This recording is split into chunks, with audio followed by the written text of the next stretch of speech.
Hey, so I've got this really interesting question here from our buddy Got Any Prunes. That's his screen name. He goes on to say that he's in his last year of high school and he's done really well in school. He gets great grades. And everybody seems to praise him. He gets awards and such, and he just doesn't care. Doesn't get too excited about it. He's really good at sports. He plays sports. He excels. He makes all types of MVP status and awards. And again, everybody's excited for him. To him, he shrugs it off. Who cares? Also, on the flip side, when things aren't going the way they should go, things that should make him upset, angry, sad, so forth, it's just like water off a duck's back. Nothing seems to get to him. He's what you might call a stoic. The thing is, he didn't choose a stoic philosophy to live his life by. He simply just does not feel. And it's causing him not even to feel anything, but he's confused because he can't have that much anxiety because he's all up in his head. But he rationalizes, which is a good place to start, that I should probably be feeling something. When things are going well, I'd like to be excited, but I'm just not. When things are going bad, it looks like those people that are upset, they're having such a good time. I mean, believe me, it's better to feel upset, anger, frustration, joy, happiness, than to have none at all, especially if it's not your own choice. You know, there are those who choose philosophies and religions that are based on non-attachment. But that's a choice, because you can experience life, but you choose not to grow too attached to it. What you're experiencing is very different. The vital energies in your body are not expressing in such a way that you can feel anything. You basically are just not feeling. So there are a few things that you need to understand, that the vital energies in the human body, no matter what you call it, we all experience it. But you know, depending on where you live in the world, the tradition you've studied, they might call it chi, they call it prana, they call it the Holy Spirit, depending on where it is you come from. In medical science, they might say the functions of the nervous system. If we break it down, it's the functions of the nervous system and the hormonal system. Both are animating systems that animate the body, right? The nervous system is the quick mover, the hormonal system is the slow mover. You know, if somebody pricks you with a pin, you'll feel it quickly because of the nervous system, but then there will be a slow hormonal response, right? And the same thing with all of the responses in our body.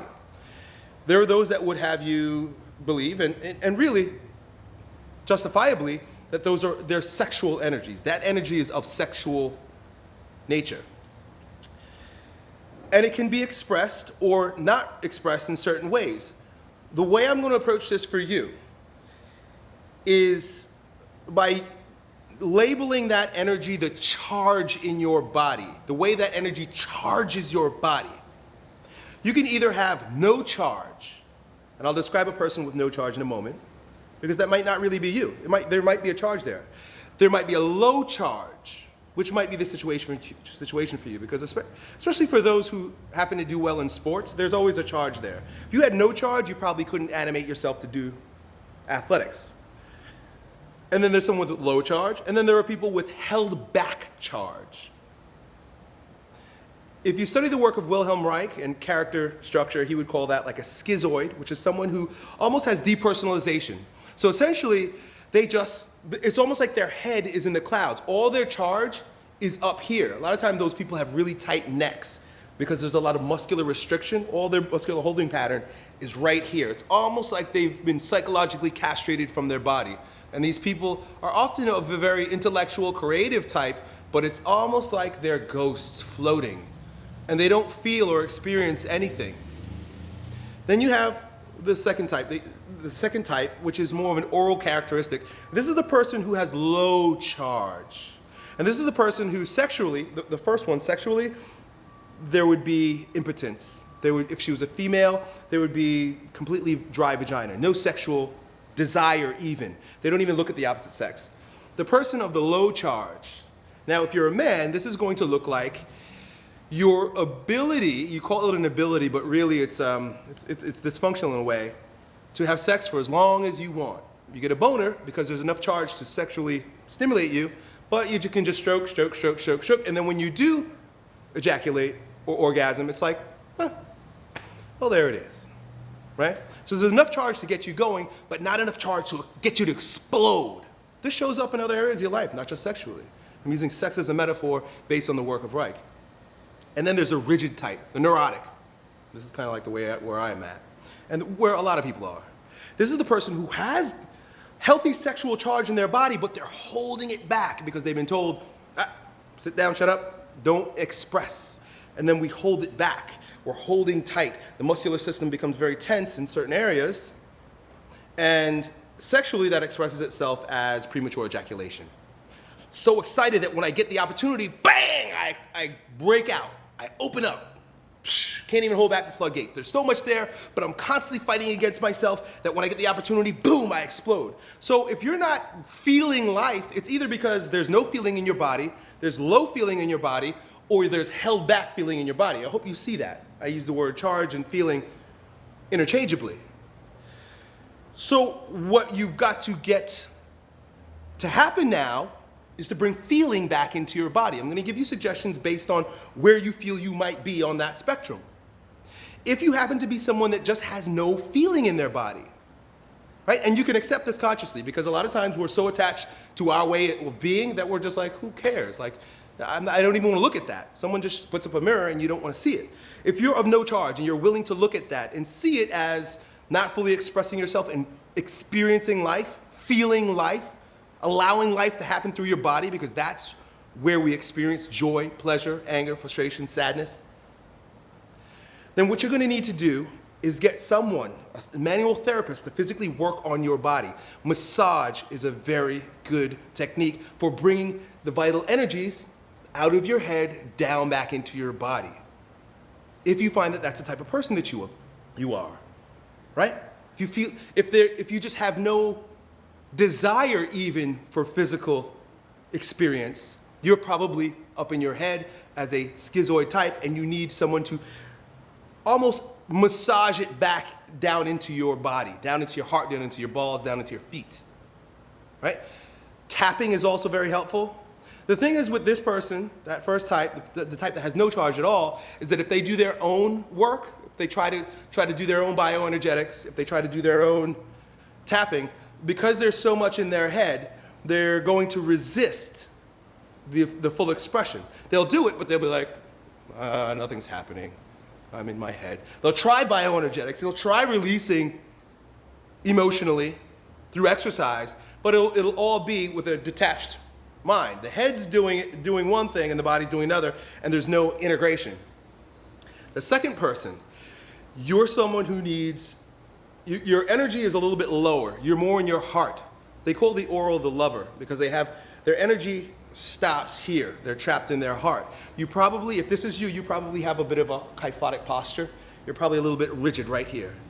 You, on the other hand, can do some of the work on your own by laying over a bioenergetic stool, doing anything to open up the thoracic cavity, because that's where a lot of the charge is being held. The schizoid, it's all up in the head. That's why I said there's probably a lot of rigidity right up here. You're trapped in your heart, okay? So laying over the bioenergetic stool, anything to open up your breathing, particularly in this portion of your torso, from the mouth, throat, down into your solar plexus. Opening up the thoracic cavity, the thoracic portion of the spine is going to be very supportive to you, okay? And then the third type, the one that's holding back, you just need to let it out. The problem is that you're holding back. You're holding back. It's not that you don't have deep sexual energies that want to be expressed through your body. The problem is that you're always holding it back. But if given the opportunity to release it, it's great. These people often feel really good drinking alcohol because that's when the ego lets down and their full expression happens. The only problem is that it's when it's under the influence of a drug, it's never long lasting. You wake up the next morning and feel worse. This type of person, and I have a lot of experience because that's the type of person I am. As expressive as I am, I have to practice expression. Otherwise, I start to hold back again. There's some fun shit you could do right here. Of course, there's bioenergetics that I've taught you and I teach you and I show you through this channel, but it could be as simple as dancing. I've said this before. Turning on your favorite music and dancing, just letting it all out, just go with it. If you're not feeling anything because you're holding back, giving yourself an opportunity to let it loose, especially in a joyful manner through dancing, is going to allow that to, it's going to break the shell that's holding you in. Now, the other thing about that dancing is, you should probably do it around other people, because life happens through communion with other people. So your best bet is to go to dance clubs. Go, and you know how most guys are standing on the wall with their beer? Go and friggin' dance. Doesn't mean you have to know how to dance well. Doesn't mean you have to be a great dancer. You don't have to be fucking Michael Jackson. But go out there and let your body do what it wants to do through the music. And you'll find that as your breath deepens, because you're moving around a lot, and because you let go of the ego's hold on the body and you can move freely, regardless of what it looks like, you will find peace, you will find joy, you will find feeling once again in your body. So that's it, my friend. You're not experiencing life because life is experienced in the body. And you either lack charge, have low charge, or you're holding back your charge. You've got to figure out which one you are and employ techniques to get the body to experience again. Feeling is called feeling because you're not thinking it. This is what we end up doing. You start thinking about, well, I should be feeling. How can I feel? And you try to force it from here. It has to happen here and here. It has to happen in your heart and your balls. The middle person, open up the heart. The third person, the rigid person, open up through their balls. Dance, shake, move your hips. That's it, dude. Good luck.